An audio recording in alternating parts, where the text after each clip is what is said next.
This money, or the $1.2 billion that has been approved by the World Bank, is for immediate needs.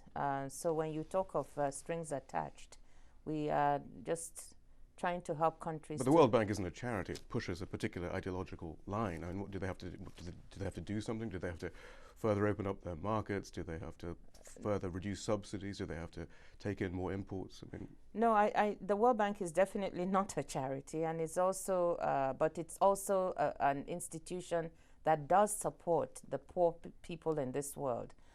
You know that working on poverty reduction is the central aim and tenet of the World Bank. So is it a band-aid over previous World Bank policies, which many argue have caused much of this crisis? The lack of subsidies, the opening up of markets, the forcing of farmers to grow cash crops instead of subsistence farming or food for their communities and so on. Are you just putting another band-aid over that? There's no fundamental change in the ideology underpinning it. Well, two things. First of all, the assistance is not a band-aid.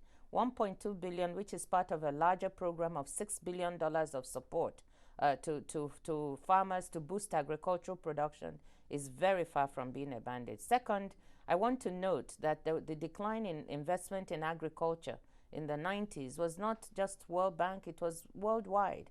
Many agencies, even countries, decreased the investment in agriculture because they were focused on education and health and trying to get people healthy. But they had to choose. They were made to choose between sort of subsidies and helping their farmers and perhaps social spending, partly because they had to pay off their debts to the IMF and other international organizations. Is there no thinking within the World Bank, or indeed your sister organizations, that it's actually your policies that have led to this? I mean, Mexico used to be an exporter of corn. The Philippines used to be an exporter of rice. Africa was a net exporter of food in the 60s. But after decades of your policies, they're enormously food insecure. Isn't there some thinking about this? Well, let me say this, you know, that the World Bank has if you look at the record of the World Bank on agriculture, it is true that like other agencies, we did decrease investment. However, the World Bank has been very supportive of small farmers and generally of agriculture. It is true that we supported countries to implement policies that we felt would ensure macroeconomic stability in these countries, that would provide an environment for sectors like agriculture to flourish. But you were wrong. I mean, you now know you were wrong. But we are moving on. This is the future. We are focusing now on trying to make sure that this crisis is resolved, that farmers are assisted to produce food. But is there an acceptance that previous policies were wrong? I really think that, you know, harking back to these policies, you know, when we are trying to focus on solving these crises. But to understand the future, you have to understand the mistakes of the past, surely. Look, let me say this. You know, you have to look at what countries were also doing. I mean, the World Bank is not a monolithic organization that comes in to make countries do things. Countries have governments that also think through what kinds of policies do we want to implement. Yeah, but from a very neoliberal agenda, from a particular ideological agenda, which many argue doesn't necessarily have the best interests of local communities at heart. What it has at heart is a whole belief in the free market and globalization as being the answer to all the problems. It doesn't seem to be working. Well, let me say this.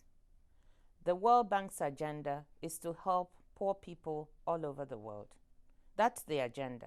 The World Bank has really been focused on this. But through a particular economic paradigm, which many say has failed. It's time now to go back to local initiatives, to sovereignty of food for local countries, putting decisions back into communities' hands. Can I say something? Since I'm somebody from a developing country and I was a former Minister of Finance, in my country, Nigeria, we crafted our own program. We put it together. We put our reforms together. It wasn't the World Bank or the IMF or anybody coming to tell us what to do. We put it together in the years 2003 to 2006, and we invited the bank and the fund to come and support us. But Nigeria is lucky. Malawi is less lucky, or some other country. Malawi actually was forced to scrap its fertilizer program, and it led to a famine, basically. Let me tell you something that we're doing. I keep coming back to the point of what are we doing now? The essence of what we are doing now is we are boosting assistance to agriculture by $6 billion. We are fast-tracking $1.2 billion. We have $200 million in grant funding to help the poorest countries like Haiti, like Liberia, like Djibouti, you know, to be able to have food and to have farmers plant. Finally, can I come back to my first question? Are there any strings attached to this money? I don't know what you mean by strings. We have, of course, the money has to be used prudently. The money has to go to those for whom it was meant, which means the poor people in the community. But economic policy doesn't have to be shaped as a result. No, we are talking of immediate needs right now. So, and all we want is that the fiduciary standards for which, because this money has to go to the right places for which we are known, be maintained.